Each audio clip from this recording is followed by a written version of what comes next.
সহিহ শুদ্ধ করে কোরআন তেলাওয়াত করতে এই নিয়মটি অবশ্যই আপনাকে জানতে হবে। 95% লোক এখানে বোঝে না যে এখানে দুই জবরওয়ালা হরফে এখানে ওয়াকফ করবে কি ওয়াকফ করবে না, টান হবে কি হবে না, অধিকাংশ লোক বোঝে না। তাই এই ভিডিওটি পুরো দেখুন, তাহলে এই নিয়মটি বুঝতে পারবেন। এই নিয়মটি কোরআনের হাজার হাজার স্থানে রয়েছে। এই নিয়মটি এখানে বুঝলে আপনার হাজার হাজার জায়গাতে আপনি সহিহ শুদ্ধ করে পড়তে পারবেন।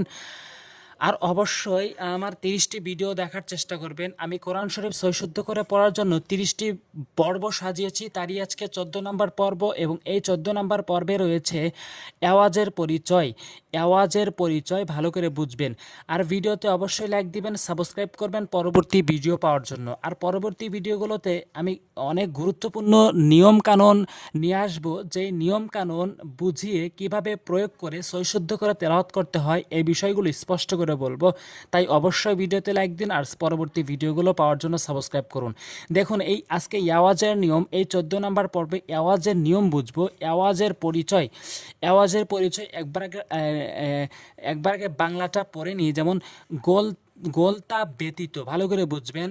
আরবি 29টি হরফের ভিতরে শুধু গোলতা ব্যতীত দুই জবর ওয়ালা হরফে ওয়াকফ করিলে এক জবর বাদ দিয়ে এক আলিফ টানিয়া পড়িতে হয়, ইহাকে মধ্যে আওয়াজ বলে।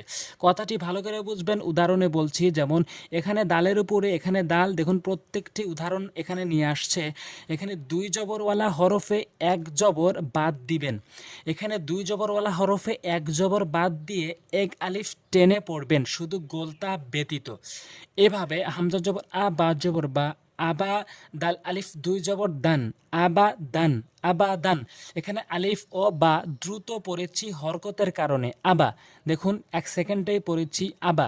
দাল আলিফ দুই জবর দান, এটি তানভিন, মূলত এটি তানভিন। কিন্তু এই তানভিন মানে দুই জবরওয়ালা হরফে যখন আপনি এই ওয়াকফ করবেন, থামবেন, তখন কিন্তু অবশ্যই এক আলিফ টেনে থামতে হবে। যেমন আবা দান ওয়াকফ করলে আবা দা, এখানে কিন্তু এভাবে টেনে পড়বেন।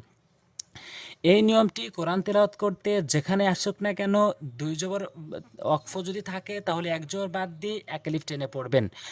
এরপর ওয়া জবর ওয়া, লাম জবর লা, ওয়ালা। এই ওয়াও এবং লাম দুইটি হরকত দ্রুত পড়তে হয়। দাল আলিফ দুই জবর দান, তানভিনও দ্রুত পড়তে হয়। কিন্তু যখন ওয়াকফ করবেন দুই জবরওয়ালা হরফে, তখন এক জবর বাদ দিয়ে এক আলিফ টেনে পড়বেন। ওয়ালা দান, ওয়ালা দা, ভালো করে বুঝবেন নিয়মগুলো। জিম জবর যা, সিন জবর সা, যা সা, দাল আলিফ দুই জবর দান, যা সা দান।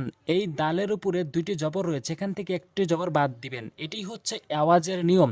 যা সা দান ওয়াকফ করলে যা সা দা। এরপর সিন জবর সা, র আলিফ জবর র, সা র, বা আলিফ দুই জবর বান, সা র বান। এখানে কিন্তু র অবশ্যই এক আলিফ টানতে হবে। কেন?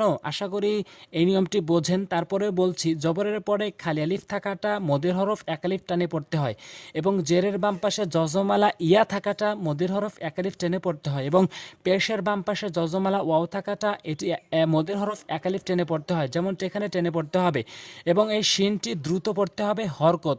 আশা করি বুঝতে পেরেছেন। হরকত হচ্ছে এক জবর এক জের এক পেশ, দ্রুত পড়তে হয়। কিন্তু এক জবরের পরে আলিফ থাকলে এক আলিফ টেনে পড়তে হয়। সার, বা আলিফ দুই জবর বান, সার বান। সদ জবর স, ওয়া আলিফ জবর ওয়া, অলিফ জবর ওয়া, সওয়া, বা আলিফ দুই জবর বান, সওয়াবান। ওয়াকফ করলে সওয়াবা, এখানে কিন্তু অব এক আলিফ টানতে হবে এবং বা আওয়াজের ভিত্তিতে এক আলিফ টেনে পড়তে হবে, সওয়াবা। তো পরবর্তী ভিডিওগুলো খুবই গুরুত্বপূর্ণ। পরবর্তী ভিডিওগুলোতে একটি করে নিয়ম বলবো, খুবই গুরুত্বপূর্ণ নিয়ম। যেই নিয়মগুলো শিখতে অবশ্যই ভিডিওটি সাবস্ক্রাইব করে রাখুন, চ্যানেলটি সাবস্ক্রাইব করে রাখুন পরবর্তী ভিডিওগুলো পাওয়ার জন্য।